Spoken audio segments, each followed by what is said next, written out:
ಸಭಾಧ್ಯಕ್ಷರೇ ಹೇಳಿ. ಈಗ ಒಂದು ಈ ದೇಶದಲ್ಲಿ 2014 ಆದ ಮೇಲೆ ಒಂದು ಫ್ಯಾಷನ್ ಆಗಿಬಿಟ್ಟಿದೆ.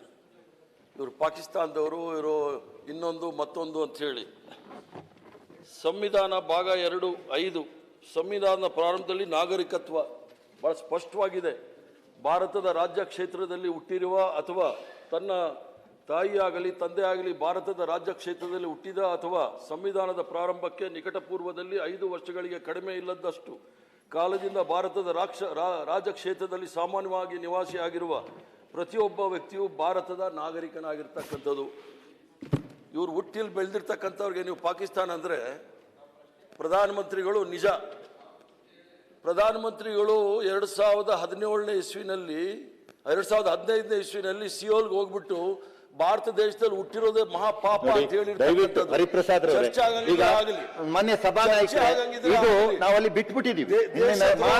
ಮತ್ತೆ ಇದನ್ನ ಚರ್ಚೆ ಮಾಡೋದಷ್ಟು ಸಮಂಜಸ ಅಂತ ನನ್ಗೆ ಅದೇನಾಗುತ್ತೆ, ಇವ್ರು ಪ್ರವೋಕ್ ಆಗ್ತಾರೆ, ಇಲ್ಲಿಂದ ಆಗುತ್ತೆ, ನಾವು ಸದನ ನಡ್ಸಕ್ ಆಗೋದಿಲ್ಲ. ದಯವಿಟ್ಟು ಹರಿಪ್ರಸಾದ್ ಅವರೇ, ನೀವು ಹಳೆಯದನ್ನೆಲ್ಲದನ್ನು ಬಿಟ್ಟು ಇವತ್ತು ಈಗಾಗಿರೋ ನೀವು 17-18 ಪ್ರಧಾನಮಂತ್ರಿಗಳು ಆ ವಿಚಾರ ದಯಮಾಡಿ ರಾಜ್ಯಕ್ಕೆ ಸಂಬಂಧ ಚರ್ಚೆ ಮಾಡಿ.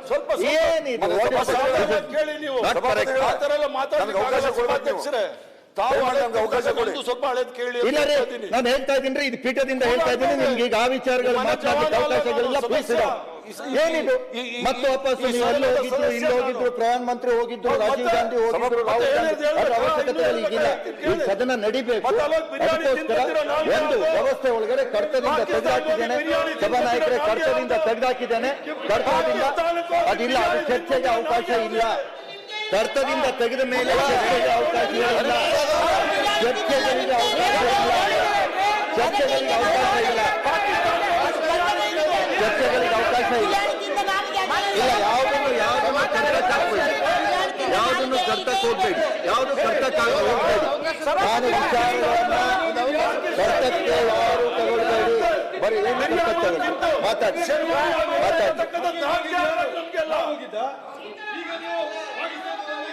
ಆ ಜವಾಬ್ದಾರಿ ನಿಮ್ಮ ಹತ್ರ ನಾವು ಕಲಿಬೇಕು. ಇವರಿಂದಲೆಲ್ಲ ಜವಾಬ್ದಾರಿ ಕಲಿಬೇಕು. ಅದು ಈ ದೇಶದ ಪ್ರಧಾನಮಂತ್ರಿ ಜಾಫ್ರಿ ಎಫ್ಸ್ಟೈನ್ ಸರಣಿ ಹಂತಕ, ಸರಣಿ ಅತ್ಯಾಚಾರ ಹೇಳಿದ್ದಾನೆ. ಅದು ಮಾತಾಡೋಣೇನು, ದೇಶದ ಬಗ್ಗೆ ಮಾತಾಡೋಣ. ಈ ರೀತಿ ಸರಣಿ ಅತ್ಯಾಚಾರಿ, ಮಕ್ಕಳ ಅತ್ಯಾಚಾರಿ, ಇಸ್ರೇಲ್ ಡ್ಯಾನ್ಸ್ ಮಾಡಿ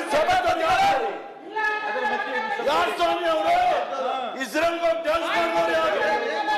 ಜಾಫ್ರಿ ಎಫ್ಸ್ಟೈನ್ ನಡೆಸಿದ್ದಾರೆ. ನಮ್ಮ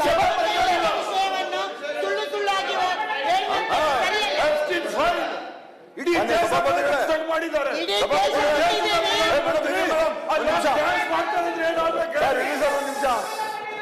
ಮಾನ್ಯ ಸಭಾಪತಿಗಳೇ, ಮಾನ್ಯ ಅಧ್ಯಕ್ಷರೇ, ಇರೋಣ ಒಂದು ನಿಮಿಷ. ಹೇಳಿಕೆಗಳು ಈ ದೇಶದ 140 ಕೋಟಿ ಜನ 140 ಕೋಟಿ ಜನ ಖಂಡಿಸಬೇಕು ಈ ತರದ ಮನಸ್ಥಿತಿನ. ಸಭಾಪತಿಗಳೇ, ಈ ದೇಶದ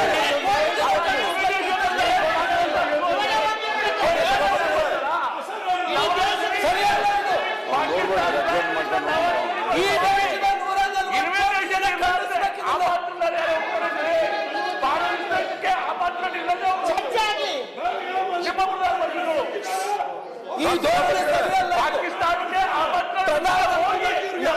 ಪ್ರಧಾನಮಂತ್ರಿ ಇಡೀ ದೇಶದ ಪ್ರಧಾನಮಂತ್ರಿ ಪಾಕಿಸ್ತಾನ. ನೀವು ಪಾಕಿಸ್ತಾನ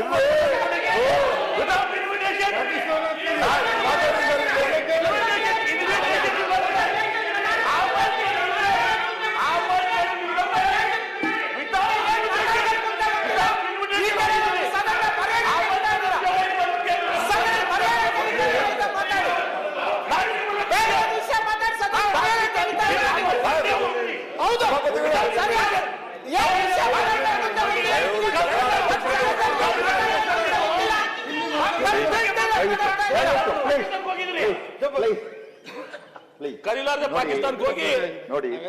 ವಿಶೇಷ ಅಧಿವೇಶನವನ್ನ ಕರೆದಿರೋ ಉದ್ದೇಶಗಳನ್ನ ನೀವೆಲ್ಲರೂ ಅರ್ಥ ಮಾಡ್ಕೊಳ್ಳಿ.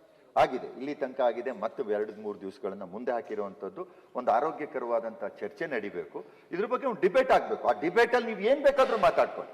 ಆದ್ರೆ ಇದ್ರಲ್ಲಿ ಯಾವುದೋ ವೈಯಕ್ತಿಕ ವಿಚಾರಗಳನ್ನ ತಂದು ಇಡೀ ಸದನವನ್ನ ಹಾಳು ಮಾಡಂತ ವ್ಯವಸ್ಥೆಗಳು ಆಗಬಾರ್ದು. ಇದು ಯಾರಿಗೂ ಗೌರವ ತರುವಂತ ವಿಚಾರಗಳಲ್ಲ. ಒಂದ್ ನಿಮಿಷ ಕೂತ್ಕೊಳ್ರಿ, ನೀವು ಕೂತ್ಕೊಳ್ರಿ.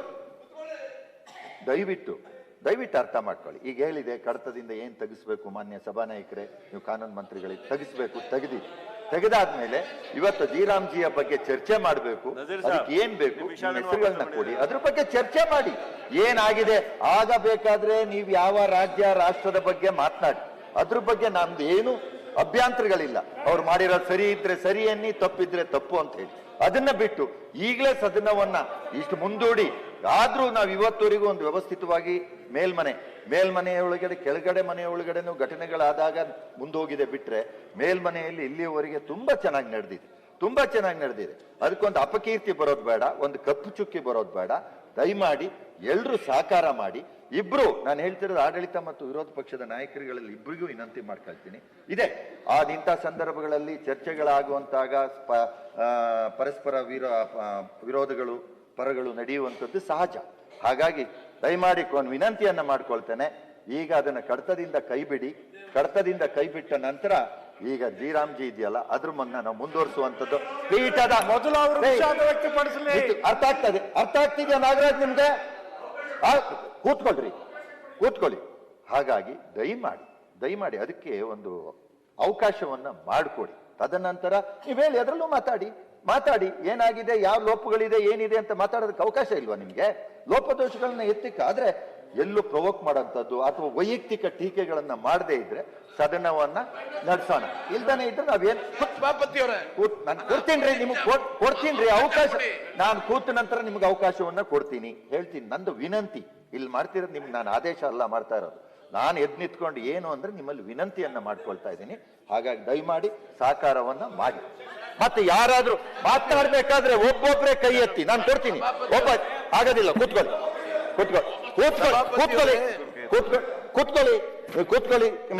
ಹೇಳಿ. ನಿನ್ನೆ ಸಾಯಂಕಾಲ ಸಭಾಪತಿಯವರು ನಾನು ಮಾತನಾಡಿರ್ತಕ್ಕಂಥದ್ದು ಕಡಲದಿಂದ ತೆಗಿಬೇಕು ಅಂತ ಹೇಳಿ ನನ್ನೆನೆ ಆದೇಶ ಕೊಟ್ಟರು. ಈಗ ಹೊಸದಾಗಿ ತಾವು ಏನು ಕೊಟ್ಟಿಲ್ಲ. ಇವತ್ತು ಸಂಧಾನ ಆಗಿ ಏನು ತೀರ್ಮಾನ ಆಯಿತು ಸಭಾಪತಿಯವ್ರ ಇದರಲ್ಲಿ ಚೇಂಬರಲ್ಲಿ ಆಯಿತು, ನೀವು ಫಸ್ಟು ವಿಷಾದ ವ್ಯಕ್ತಪಡ್ರಿ, ಆಮೇಲೆ ಅವರು ಮಾಡ್ತಾರೆ ಅಂಥೇಳಿ. ಇವತ್ತು ಬರ್ತಕ್ಕಂಥ ಪ್ರಶ್ನೆ ಏನಂತ ಹೇಳಿದರೆ, ರೈಟ್, ನಾನು ತಪ್ಪು ಮಾಡಿದರೆ ಅವರು ತಪ್ಪು ಮಾಡಬೇಕಾ? ಆಯಿತು, ನಾವು ಮಾತನಾಡಿದ್ದೇನು ಆಯಿತು, ಅದ್ರ ಬಗ್ಗೆ ನಾವು ಚರ್ಚೆಗೆ ಹೋಗಲ್ಲ. ಬಟ್ ಬಂದು ಮಾತನಾಡೋದು ಏನೋ ಒಬ್ಬ ವ್ಯಕ್ತಿಗೆ ಎಷ್ಟು ಹಕ್ಕು ಅವ್ರಿಗಿದೆ ಅಷ್ಟೇ ಹಕ್ಕು ನನಗೂ ಇದೆ. ಈ ದೇಶದಲ್ಲಿರಲಿ, ಈ ಸದನದಲ್ಲಿರಲಿ, I am also a senior man.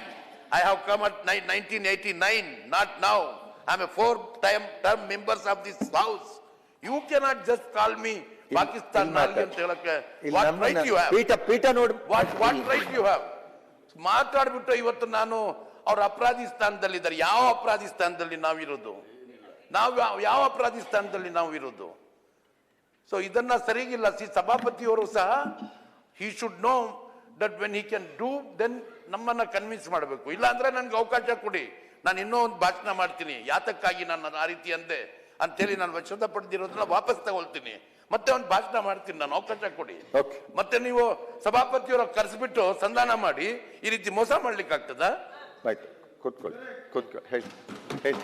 ಸಭಾಪತಿಯವರೇ, ತಾವು ಕಡತದಿಂದ ಏನೇನು ತಪ್ಪಾಗಿದಾವೆಲ್ಲ ತೆಗ್ದೀವಿ ಅಂತ ಹೇಳಿದಿರಿ, ಹೌದಾ? ಅವರು ಹೆಚ್ಚಿನ ವಿಡಿಯೋಗಳಿಗೆ ಪ್ರತಿಧ್ವನಿ ಯೂಟ್ಯೂಬ್ ಚಾನೆಲ್ ಸಬ್ಸ್ಕ್ರೈಬ್ ಮಾಡಿ, ಬೆಲ್ ಐಕಾನ್ ಕ್ಲಿಕ್ ಮಾಡಿ.